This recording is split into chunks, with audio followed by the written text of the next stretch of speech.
Welcome to Co-op Couch. Please take a seat. We've left you a spot right next to Voldex. Voldex, if you didn't mind taking the tea orders and get a round of teas in. Yeah, sure. Like, what, 2 sugars, or you're diabetic and you don't want sugar, or you want milk, but you're actually lactose intolerant, or I can do all of goat them milk. if you're both. Well, I'm going to have milk, a coffee, 2 sugars. How do you take yours, Malinka? Like I said, with goat milk, because I can. Goat milk. Venezuela's, Yeah, why not? Venezuelan beaver milk, perhaps. Oh, even more exotic. Yeah, I'll go for that. Voldex, start running. I have no idea if it's in the shop, but Don't we'll run! see. Don't run I'll have just to go yet, to Venezuela. Voldex. Because I believe we've got several hundred more orders to take. So if I'm in the comments below, please let Voldex know how you take your tea, because he's about to do a round. That'd be amazing. Thank Great, you. I'm just a tea. But if there's no goat milk, I'll take some honey. That'll work too. As you can. honey in that tea. As you can hear, I've got Voldex and Malinka with me for this episode of Co-op Couch. And hello, both of you. Hello. Hello, both And of you. hello to everyone else out there. Cool. And So, random guest who is sitting next to me, who I'm currently reaching around and... give him a reach around.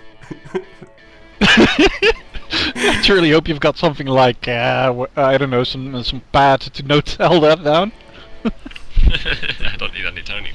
So a lot of Co-op Couch It's like that. is to do with us being a little bit more random and a little bit more fun, and we just talk about any topic that has kind of come up in the last week that we've either been thinking about or doing. Some of it will be game related, some of it won't.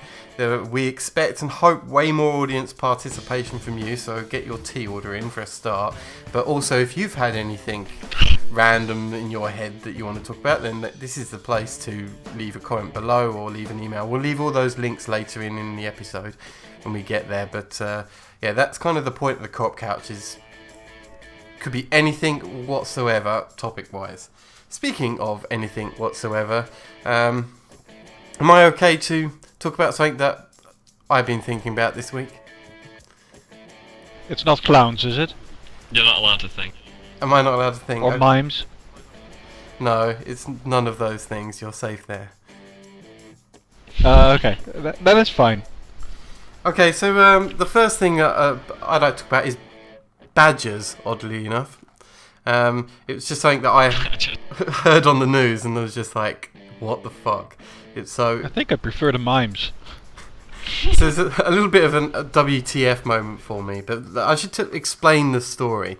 So in the UK, quite recently, there's been a bout of bovine TB, or tuberculosis in cows, and the cause of it apparently is the disease is being spread by badgers. And Badgerosis. yeah, tubercular badger or something. To badgerosis, to bourbon. How do they spread it? Do they bite the cows or something? I don't know. They Get probably tea. pee in the feed, maybe. I have no idea. In the feed, they just pee on the grass. Yeah, that's what I mean. Yeah, they pee on the grass, and then the cows come over, and moo, yum yum yum, kind of. And eat badger piss grass for tea. Yeah. Delicious. Well, there's the gross factor of this episode. It'll probably get worse than So the reason why it got me thinking about it is because in this story, basically in controlling the badger population, the government in the UK has devoted 7 million of our great British pounds to the culling of these badgers. And through this campaign, they've managed to kill a total of 1,771 badgers. And which actually Good means... job. Yeah, I know. It actually means the cost per badger of this whole operation is it costs £4,100 or over £4,000 to kill a badger. £4,000 per badger. And I'm left there thinking that, I could have killed off Voldex's family for half that amount with a Russian gangsters. First of all, we're not badgers. Secondly, we're worth way more than 4 grand. 4,200 maybe. per day. But the point is, it's ridiculous. At least I know what you're coming for. That, you know, it'd be like £4,000 per badger. I mean, to be able to get that kind of value for money, wouldn't they be better served by, you know, getting Dog the Bounty Hunter? Just getting your own personal assassin and just 100 badgers in your backyard, capping the little bastards in the face whenever they come along. I'm pretty sure I can. Fox, Dog the Bounty Hunter, and Beth are on the track of a badger, which has eluded them for 4 days and 4,000 bounty on this furry. Pretty much, I can imagine that. Stealing hemp from this garden. It'll be an awesome profit for him, because I just did a check. The average bullet costs around 50 cents or less. Really? Well, Okay. do them off. Well, yeah, then there's like the tracking of said badger. I don't know how fast badgers are, but they usually go around in some pickup truck.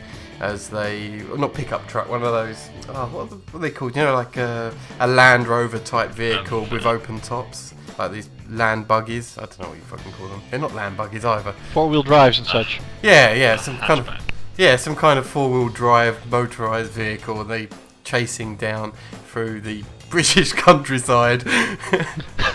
Well, with that amount of cash per badger, they can actually mount it with a minigun that shoots about, well, let's go for 200 bullets a minute. Why not? And how much? But then for those 2,000 bullets a minute, only one of them would have to hit a badger, because if you kill like several badgers in one hit, you're going to get better value for money. So it's going to have to be like a one-on-one badger versus dog fight. Forget the bullets. Just forget the bullets. You give me $4,000, I'll step on the thing's head. I mean, it does sound a little bit like it. Step on. I did make it sound a little bit like badger wrestling, you know, like crocodile wrestling. But it's just Dog the now we've got Bounty. Steve. Well, there is already some mud available, so you can make it mud wrestling with a badger. It could be. It's alright, we've got crocodiles with the crocodile hunter, we've got Dog the Bounty Hunter shooting badgers, we're just going to throw Bear Grylls in there as well. And put it on the Maybe Fox seasonal network. The Dog Whisperer on the Fox network, so all these animal people are trying to kill this one badger that's eluded them because Seasonal Land's just giggling behind a rock, giving the badger tips on how to elude Dog the Bounty Hunter, who's been hunting the bastard for like 3 or 4 days. It's just like going, hide over there and just wait over there, like the camouflage, like get little badger camouflage. Well, that's just black and white stripes, isn't it? You'd think they'd be poisonous with those kinds of colours. Or maybe like skunks. It's like, stay away from me. Screw you, I'm going to shoot you in the face with... How much is it going to cost to shoot a badger? $4,000 apparently. Oh wow. Well, it will definitely outrun Dog the Bounty Hunter. I see here the badger can go at a speed of... wow. Unless he gets 18 on all miles fours. an hour for short periods. Badgers are dangerous, man. Wow. Actually, I have a story about a badger. So I used to live with this other guy that, a while ago. I didn't have enough money to look after a place myself, so I got in basically a I was going to call him a fucking rent boy, but what I actually meant was a tenant to come in and share the rent with me because I couldn't afford it. So anyway, before I get too off counter, so he's quite a big burly guy and quite gruff, you know, like a bouncer to a fucking nightclub. And one time it was you know, kind of like in the winter times, it was dark in the early evening, and he had some washing that he wanted to put out on the line, and he comes running into the flat screaming like a little girl, and on, you know, discussing what the problem was. Apparently a badger ran over his foot. The biggest, burliest guy you'll ever meet. Sent running. It was like a fucking elephant with a mouse. It's just like... Yeah, I was just about to suggest that. Get bagger shoes. But you should have stepped on it and made some badger shoes. But yeah, it's just amusing. At least that's what you would have thought he would have done. Instead of him running screaming at the first signs of a little black and white furry ass creature. It's gonna kill me! Well, actually a badger probably could. Those things are dangerous. They're like emus. Emus are dangerous. They kick you and you die. Not a badger though. A badger would just bite you in the crotch and you die. Tuberculosis. You'll die by tuberculosis. Same like the cow. Well, you know, that's what the B stands for in TB. It's totally bad. Totally badger. It's like, is that like the new version of Rome, the strategic Total badger. it's total badger war. Commanding all these little furry animal creatures against the mighty army of Rome. I think the badgers would win. To be honest, I think Rome would lose. Well, maybe you can do like you've a got to Plants watch out vs. for the Zombies badger shield wall, I think, is the real issue. Operation Shield Badger wall? I'm more worried about the kamikaze jumpers. I can see Rome coming in there. They've got this really tight formation. And from one certain point, badgers jump up from everywhere out of the ground and just tear into it. Well, seeing as badgers' speciality is digging, you've got all these soldiers marching, with all their armour on. They're probably quite heavy, and the badgers have actually burrowed underneath their feet. And as they march on into the over the plains, yes, badger landmine. They've actually strapped explosives to a badger. You tread on one and it explodes, taking out half the Praetorii. That would be amazing. You can do the same thing with Plants vs Zombies as well, except instead of the zombies, it would just be badgers. So you got all these plants with guns shooting badgers in the face, so they're on like a linear path. Or badgers versus zombies, which would be even more. Badgers. Who gets to eat whose brain first? Since when did badgers dine on brains? The ones that fight zombies, because zombie brain is delicious.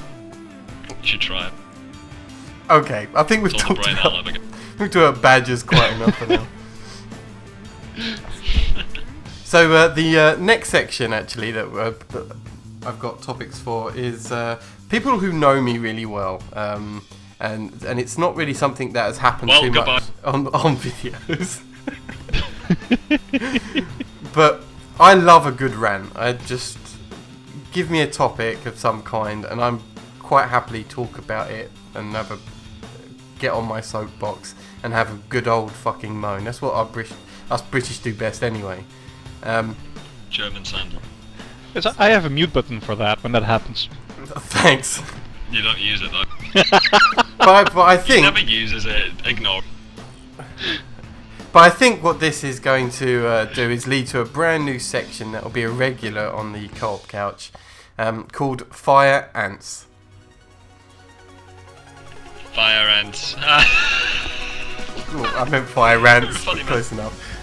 So on this particular topic, for those that have just probably watched our XCOM, which came out just a handful of days ago,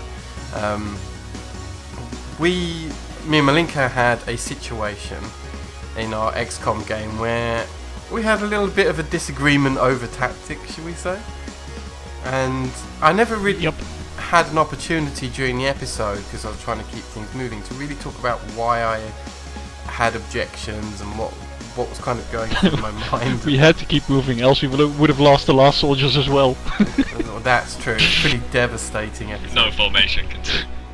And by the way, that the episode should be playing in the background anyway, but silent. But if you want to see the episode we're referring to, the link should be below. So click on that link. You'll be able to watch the episode afterwards to understand what we're saying.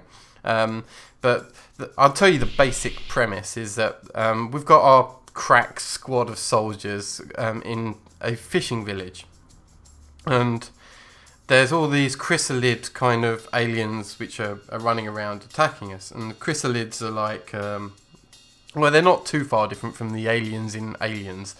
They're melee combat kind of gruesome creatures that crawl up to you and eat you. They're lovely. And go boo. And then make you one of them. Yeah, they turn you into a chrysalid themselves. So that's kind of the scenario that we're in. Is this, and in this fishing village, there's this giant, massive ship, which is the source of the problem. And when we get to the ship, over the radio, we're told to control the problem by getting to the transponder of this abandoned ship. Giving our coordinates of where we are and bring them out to the home location or whatever into our base. and that way they know the coordinates to send an airstrike onto the location. So that's basically the mission.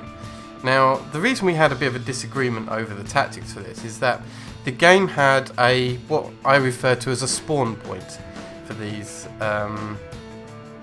chrysalids. I don't think that's what you refer it to. I think that's what it's actually called. Well, I'm going to call it a... Well, there's a reason why I'm referring to it like that is because it being a spawn point is a very gamey concept, right? It's something that gamers understand. It's a spawn point that's in there. However, in my mind, I've got a squad of soldiers that are running through a ship with aliens pouring in from all sides, stalking them while they're trying to run and get their mission done. However, because of gamey concepts like spawn points, they have a set location where they spawn, and Malinka wanted me to line up soldiers on front of the spawn point and shoot them as they came out, basically spawn camping, and I wanted to kind of run my squad. Hey, the guy gave us the advice. It came out of the whale, so why not just camp the whale? Well, Noob Malinka. So, as it happens, that would have probably been, in fact almost certainly would have been the best tactic, would have kept our soldiers alive, got the mission done. However, when I play a game, I tend to play the story a little bit more as opposed to the game. When we're in the base, it's fine, because to me that's gone back into gaming concepts. The meta of the game as such is to put out the bases, upgrade your soldiers, that kind of thing. It's all very gamey concepts from beginning to end. However, when you go out on the field, then I'm considering myself to be a commander of my squad, and so the feeling is a little different when I'm out on a mission.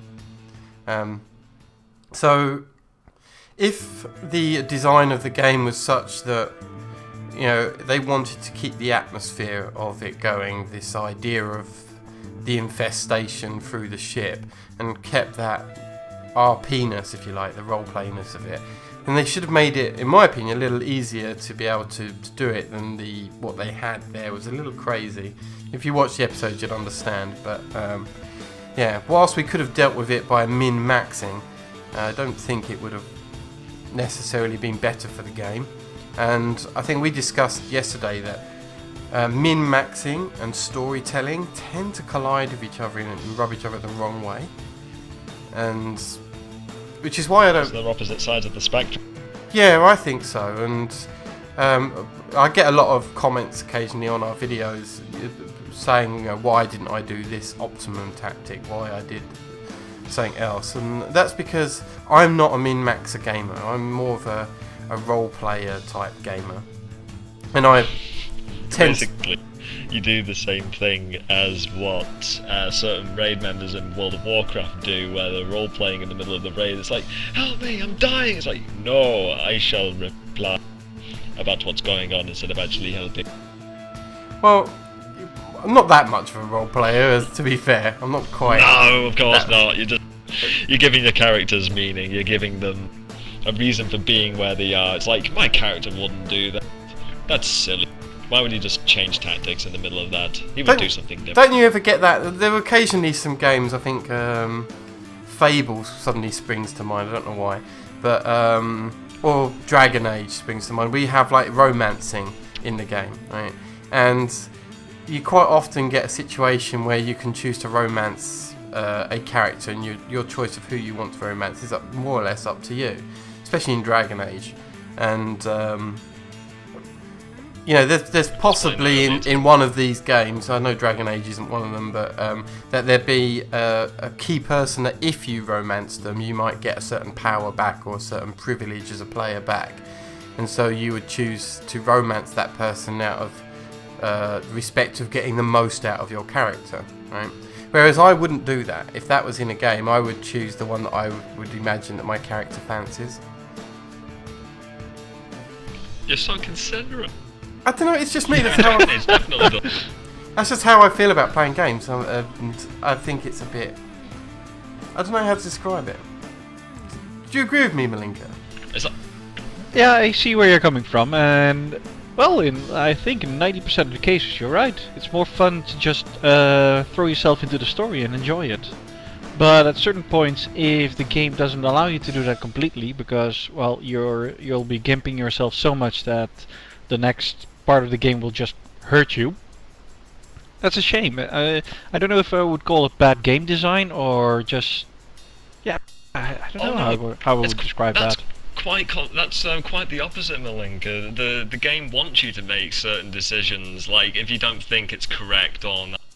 I mean, in Mass Effect, which is even more, I don't know, there's more implications as to how your decisions affect everything around you. It's a lot more obvious. I mean, Mass Effect is like one of the best games you can ever watch, because when you think about it, it's not exactly a game, because the game parts are too far and in between the talky bits, but there's more impact over what you do as a player. So instead of like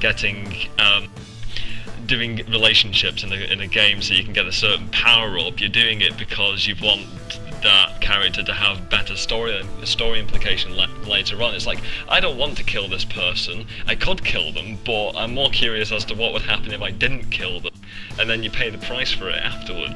So there's loads of really funny things you can do in games, and that's why they've got replay value. And if you want to implement that in a game like XCOM, as How Did You Make Tron, it might make things a lot more interesting. Okay, well, I'm going to take another example actually, and Skyrim and the Elder Scrolls games have come into this as a problem of its own, but also I think with Skyrim they kind of got round it a little bit to make it easier, and that is player choice for their own story. So Skyrim and the Elder Scrolls games have always been fairly open to allow you to do whatever pretty much you want to play. It's effectively a sandboxy type game, right? But yeah, you put about 150 hours in the game and then you start the main storyline. 1,000. Well, there's that, but 1,000. Yeah. But if you have played some of the earlier ones, especially, is that you would choose like a role for your character and you go off and you choose your own story as such in your sandbox adventure before you take the main story on, right? But it's perfectly possible without warning in an earlier Elder Scrolls games to kill someone as part of your own RP story that you feel you want to do, that would actually screw up the main story because that person was integral to the main story itself. Yeah, but that wouldn't normally happen because most NPCs are, as you say, they're integral and they're registered as important NPCs, so it's impossible to kill them. There are not to get around that.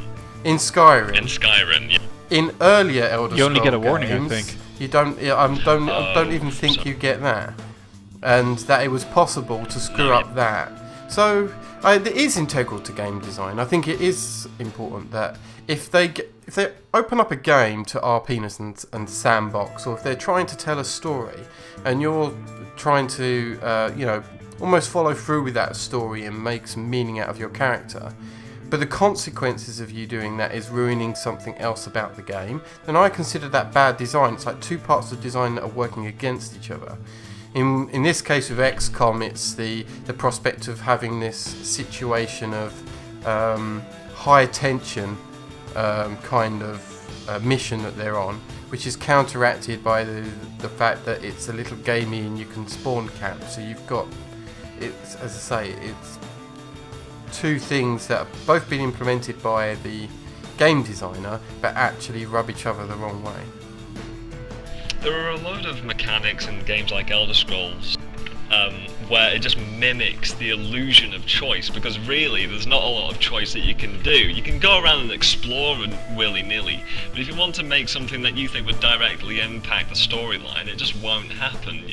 The means won't always lead to the same end.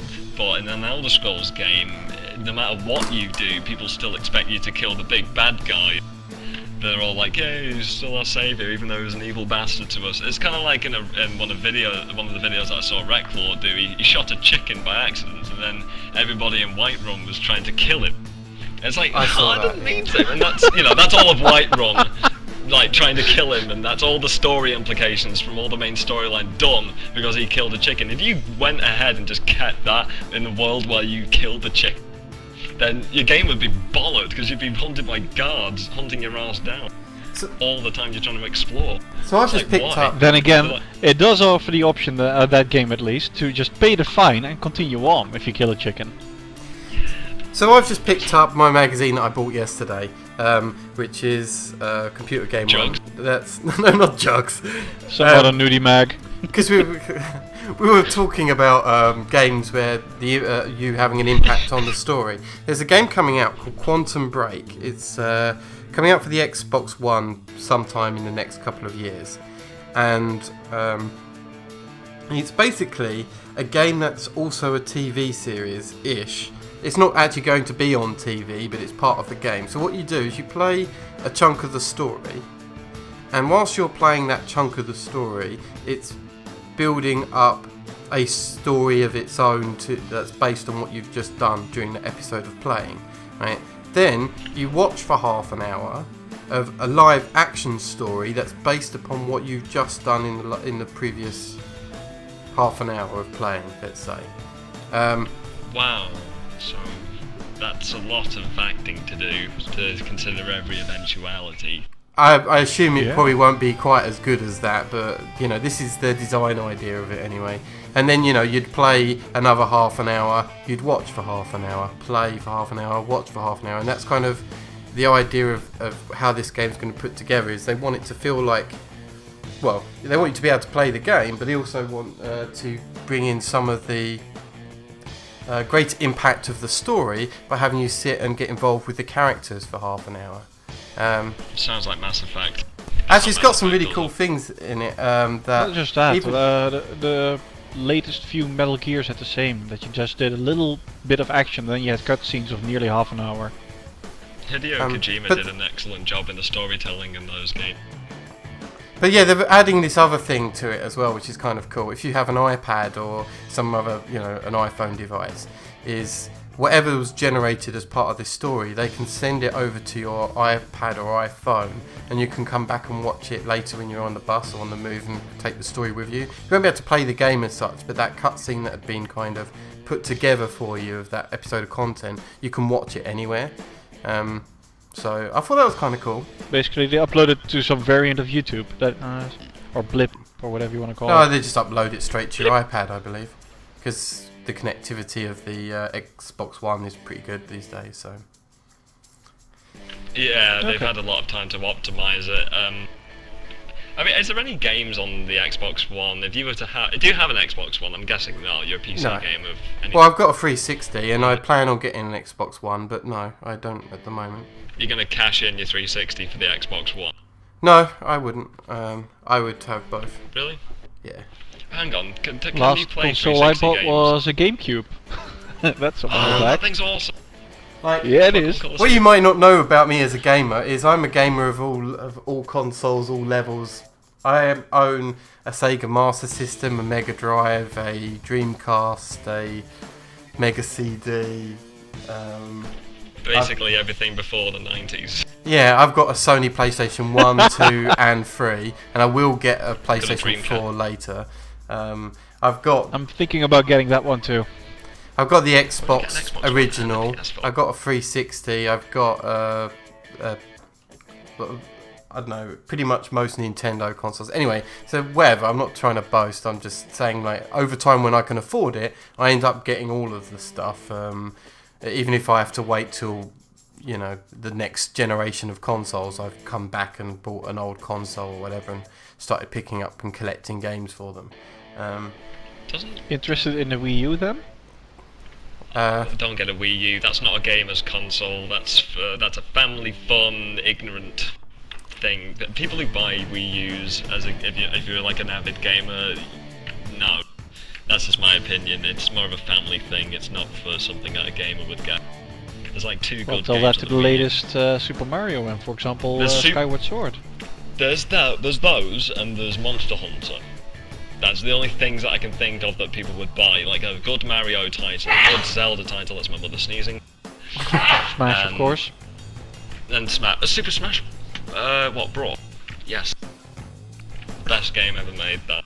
I think we've totally come off topic, actually. The original stuff. Really? Anyway, if you've got an opinion about design of games in terms of story and you want to join in this conversation, then send them to us as a comments below. You write what you like, and we will definitely come around back to it then and talk about it. Yeah, and speaking of, we're going to have a new section of the Co-op Couch, which is going to be called the letterbox. No, it's funny you mentioned that. I do have one email that was sent to me. I don't know why people are sending things to me. I've got no idea. I guess I'm just more popular. Okay. Hang on. There's an email from a guy. At least I think it's a guy. It's called Mesha Bullschmidt. Ask. Hope you see this email. What direction would you prefer your channel to take in the future? Games, podcasts, that kind of thing. Maybe even do more guides like in Minecraft. Well, Co-op Couch is something new that we want to try and get into more, right? I mean, it's kind of like a podcast. Yeah, kind of. It's well, in the background, you've probably noticed already, we've either got some random game playing in the background or I've got some weird visuals going on of some kind. But yeah, but what's happening you see on the screen isn't massively related to what's happening off screen on what we're talking about. And yeah, that's our way of doing like our podcast style, but we want it on YouTube because that's where most of our audience is. But we also want our audience to be way more involved with what we're doing. So the letterbox in particular, this feature is to. Oh, thanks for mentioning Twitter. I can't remember our Twitter name. You can do that. You look up my Twitter address. I'll go over the other details. So several ways of messaging us, right? So now with the new YouTube comments, you can write much longer comments. So if you've got anything which can just be written down, feel free to leave a comment below this video and tell us any kind of story that you have. If you're excited because you've done well in your exams, then let us know. Or if you're worried about exams, if there's a topic you want to bring up, if there's a topic we've brought up you want to talk about as well, then write to us. And we also will every episode go to this letterbox and we'll read out your letters and we'll talk about your letters a little bit, which is definitely the idea of the letterbox feature, obviously. Dear Fireweaver, I am so disappointed that you forgot what your Twitter account was. Regards, a viewer. Just a random dude. Regards, a viewer, otherwise an viewer. And viewer. I don't even know your Twitter. I'm about to find that out. There is a link actually to my Twitter account somewhere. I can't remember what it is exactly. It's like at Let's Cooperate 1, I think. Either way, I'll put a link on the screen for our Twitter account, and I'll put a link to our email address, because if you actually want to send us some audio maybe that I can mix in on this, or if you've got a funny picture that you kind of saw, no porn, well, yeah.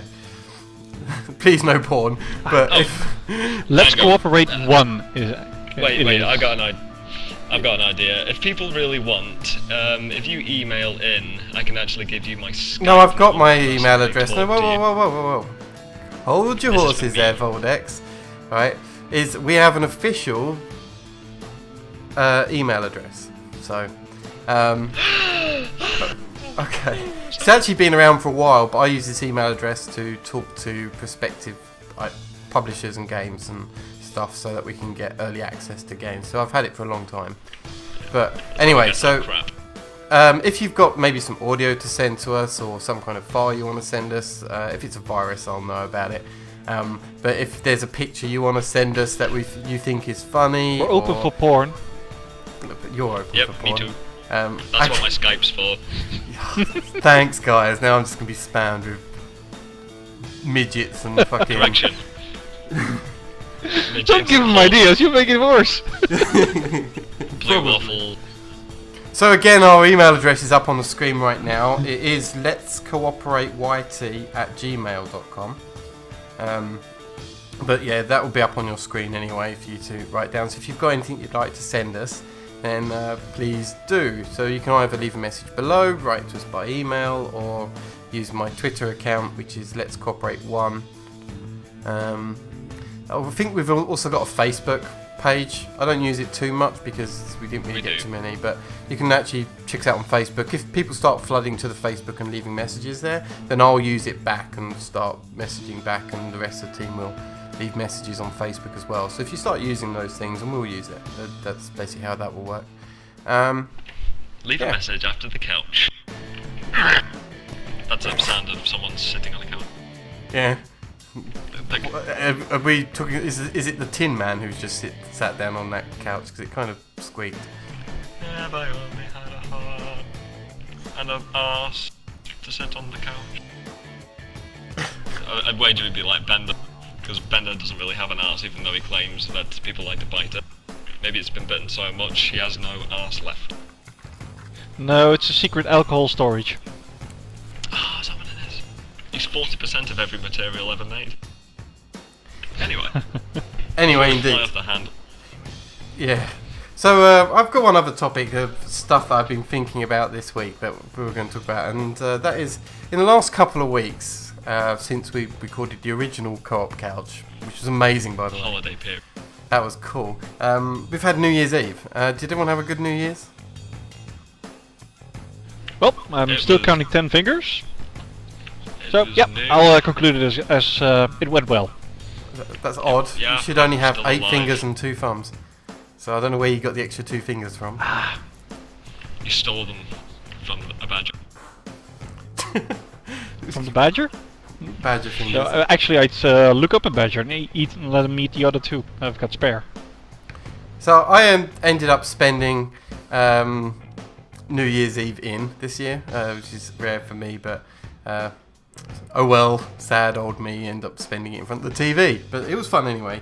Apart from the fact that I noticed that there was a certain fellow who was pretty much on the entire time, and I don't know if anyone caught, if you're in the UK, you watched the Big Ben Bash, I think. They call him the announcer. It's his job to be there all the time. I thought it was Santa. Oh, Santa could also be, yeah. So yeah, they had this program called the Big Ben Bash, and straddling either side of midnight was Gary Barlow, and I don't know anyone who, if you know who Gary Barlow is. He used to be in a Take That, Take that. yeah, with like Robbie Williams and that kind of thing. So yeah, so Be the judge on X Factor. So I'm not really a big fan of Gary Barlow at all, but what was particularly poignant about it was that earlier on he was also on the One Show, and then that morning he was also on the Breakfast News, and he was on the Simon Mayo Show. He was just pretty much everywhere Everywhere on TV. yeah, on TV. It's like spreading over the media at an alarming rate, like some kind of singing chlamydia. Yuck! That So was I've seen- my reaction to it as well. So I've seen there thinking, get off my TV with your newly thin face, Mr. Gary Barlow. And it's just utter nightmare. Yeah, plastic surgery. So I don't know what the fascination is, but last month the British Barlow Corporation, as I'm going to call them now, managed to declare a Gary Barlow Day, like he was some kind of April Fools or pancakes. And I'm not quite sure, what they had planned, but to me, in my mind, the idea was that maybe all the children would wake up wide-eyed on Gary Barlow morning, and it'd be like da da da da da da da da. It's a bit like a Christmas thing. So instead of Gary Barlow, it'd be Santa, and you get all the kids. Mum, Dad, Gary Barlow's here, and he squeezed through the keyhole and stuffed my stocking with his latest album. Then he left the pies and the cookie that I left out for him. He must be on that diet of bullshit and self-affinity. Okay. I can't do a good kid impression. No, you can't at all. But yeah, I have to say, Gary Barlow definitely looks good now, which is really ironic that there's less of him now he's thin, but more of him at the same time. Because if one wasn't enough, in this New Year's Eve show that they had, he decided to duet with himself. So Thin Gary proceeded to drag out a screen where he duetted with a projected version of himself from '93, where he was fat, and then Thin Gary. So then Thin Gary ends up singing with Fat Gary, and can you guess what he sang? It's a million love songs. Goddamn, a million love songs. So Thin Gary. Sorry. So Thin Gary was singing to Fat Gary a bloody million love song to himself. And if that wasn't bad enough, he genuinely afterwards turned to the audience and went like this. How cool was that? So, let me tell you, Gary, that was not cool at all, you narcissistic, boss-eyed song clown. It was a double-barreled Barlow nightmare, it really was. But, That sounds like two soapboxes. Hi, you're on right now. People say, like, you are what you eat, so you must have just eaten another Gary Barlow. The projected one. Like 2 Gary Barlows, one ate the other. Bingo, fat Gary Barlow. So there's so much Gary that I would not have been surprised if the Christmas episode of Doctor Who you had Matt Smith morph into Peter Capaldi and then immediately morph into Gary Bloody Barlow. You. And so, where does it stop? In Sherlock, I wouldn't be surprised if we got this. Well, you see, when I was on the roof, I calculated there were about 13 possible exit points. 6 involved stairs, 4 involved jumping, 3 involved a faintly ridiculous plotline to appeal to geeks. But it was not me that jumped, it was Gary Barlow. You could tell it was him, because he do it with himself on the way down. All the while I was on the roof, indulged in a kiss with Moriarty. Except it was not Moriarty at all, it was Gary Barlow. And in fact, it was not me, but another Gary Barlow kissing himself on the roof. Because, well, I'll have me! Why else? Gary Maybe like small from the new movie, it's like with Sherlock. And you've got Benedict Cumberbatch turning into Gary Barlow, and Smog turning into Gary Barlow. Or maybe even Bilbo Baggins from the movie turning into Gary Barlow, and he's like, come back. I'm actually having a Mission Impossible scene in my head here, where everyone rips their faces off and they're all Gary Barlow.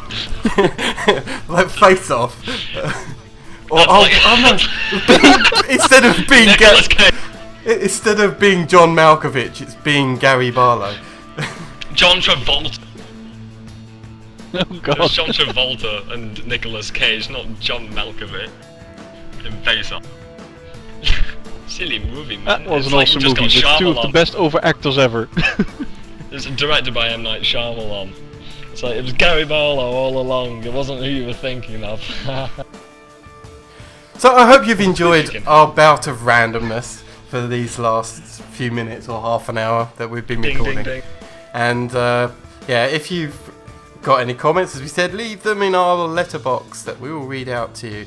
I really hope you've enjoyed this episode. Hopefully there'll be lots more of the same. That I can't do this once a week, it's too much work, but every couple of weeks, every 3 weeks or so, we'll have a new episode of Co-op Couch for you. And we can make it better if you get more involved. The more you're involved, the better the episodes will be. So thank you for joining us. Ooh, wow, that sounded good. That was good. Was that Do good? that every week. Every week? Okay. Yeah, write that down.